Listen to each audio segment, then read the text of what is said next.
Hello, rainy day to everyone. It's been a while since I last uploaded a video because my husband and I have been busy with some important matters. So since I have some free time today, I decided to film a simple day in my life. Yes, day in my life. Just cooking vlog for now. So I just fried a fish here for me and my child. Yep. And then,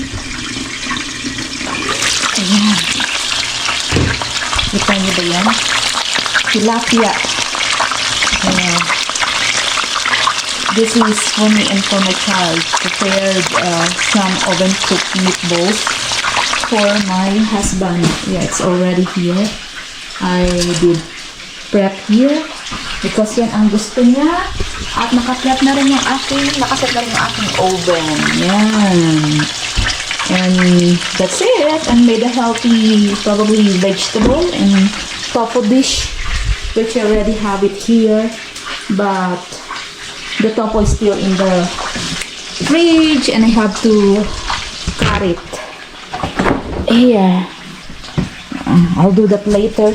Maybe I'll get it now. Just one piece of this, cut it and then fry and then mix it with the veggies. So let's just prepare everything here. This is for myself because like I said, I'm more into veggies. Yep. Ang ating gagawin, so I only get one piece of this and then, oh shit. And then, let's cut it into dice. That's it. Pwede na natin siyang i-prito.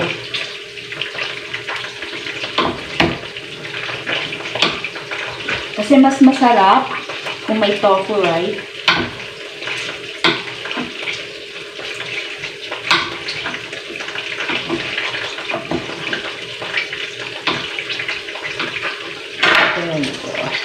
Yan. Prito natin ito.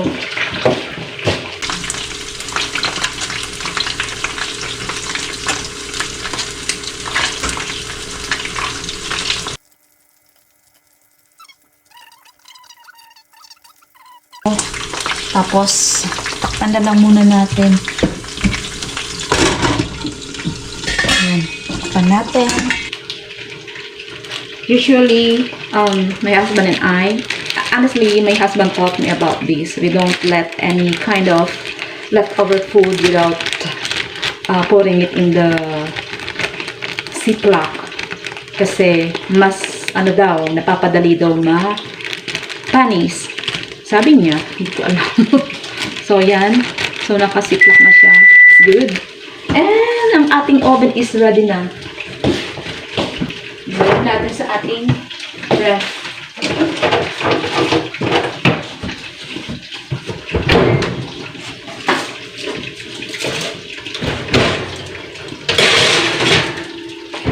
Good.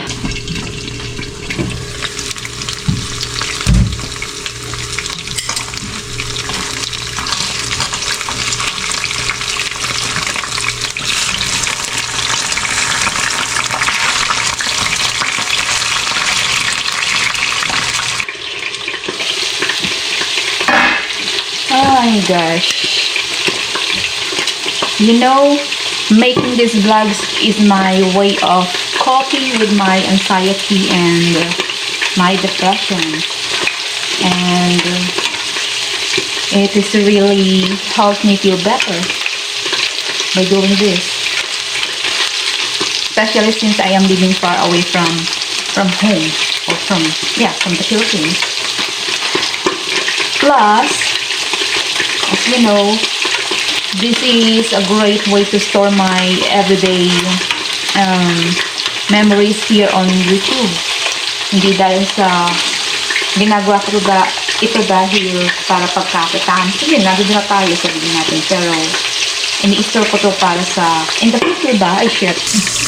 That way, if ever I have a grandchildren in the future, grandchildren child, if ever I have a grandchildren in the future, they can look back and see memories of their grandmother. Minadali. Minadali yung pagiging lola. Ay, oh my God. Diba? Ganun lang naman yun eh. So, anyway, with... ay, shit. Ano ba yan? Putok naman ng putok yan.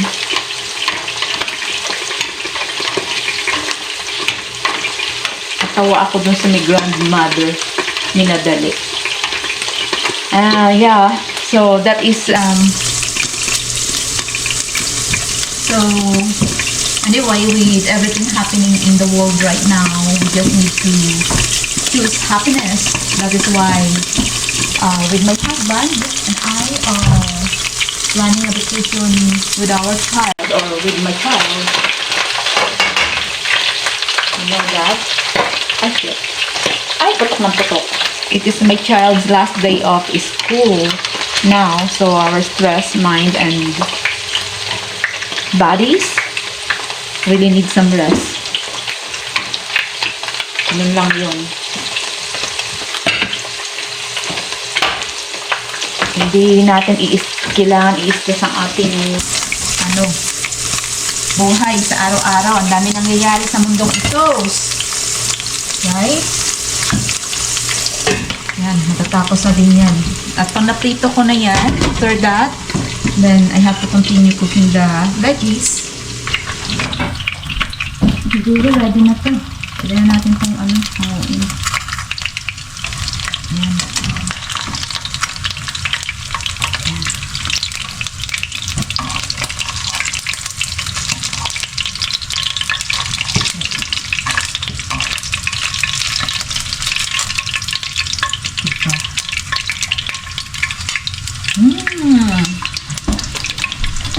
Ayan, I think tapos na to. Kaya ano na natin.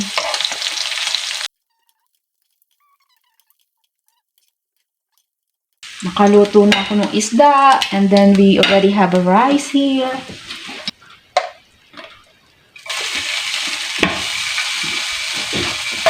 Simple lang ito na lulutuin kong gulay. Ganito lang yan. Ginisa ko lang sa kamatis na may tofu. Ganyan lang. Sa akin lang naman. Siguro ko, titikim din yung anak ko kasi yung anak ko mapili sa gulay. She is so very fussy when it comes to food. Especially vegetables. Pero yung asawa ko saka ako, yes, we need this.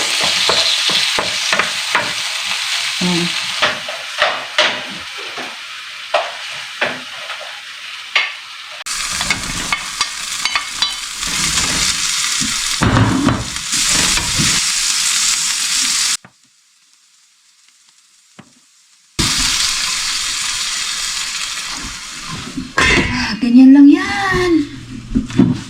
So, pabayaan ko lang muna tong lumambot na gulay. BCC was sweet. I hate this weather. For sure. This is totally insanity, like my husband said. So what are you doing? You're so busy. Busy off? Looking at hotel prices in Victoria. Yes. Ayan, narinig nyo na kung saan. So, oh. Whose motors belong to this one? That's Keith's. That's cute. Ay, God. Lamig pero nakaganto ako. Kasi kapag ka nagsuot ako ng jogging pants or pajama at saka ako dito sa bahay. Tapos nagluluto ako. Ang init naman, pinagpapawisan ako. 'Di ba? Sala sa init, sala sa lamig kasi yung dito temperature sa loob ng bahay like what I said earlier, it's 24 degree here inside the house. So kahit na 12 degree na sa outdoor natin, pag dito naman sa bahay is 24. So, it means mainit. So, kaya ako nakaganito dahil dyan. Mamaya, pagkatapos kong magluto, then yun, magpapanjama na ako before going to bed. Okay, let's check the meatballs in the oven. Yeah.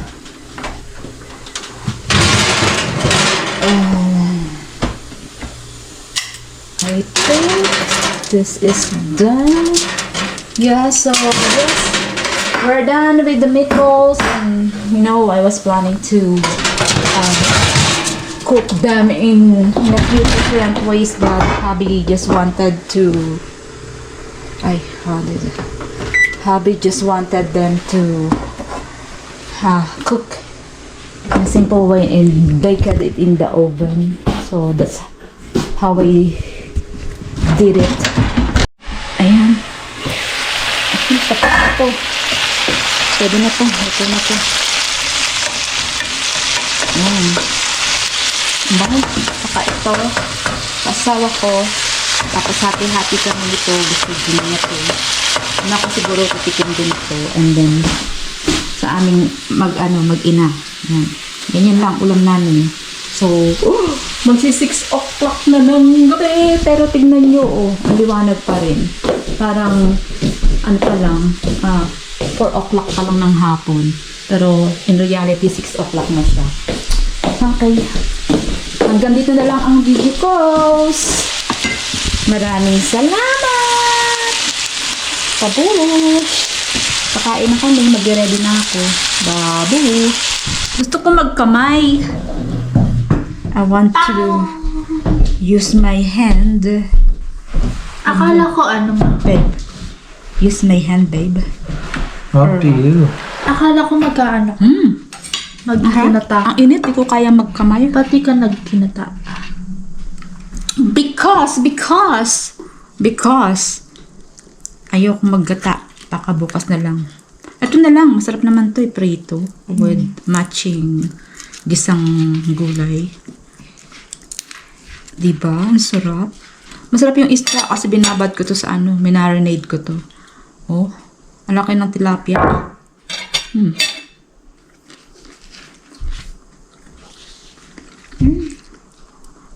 Harap. Ang sarap ng tilapia.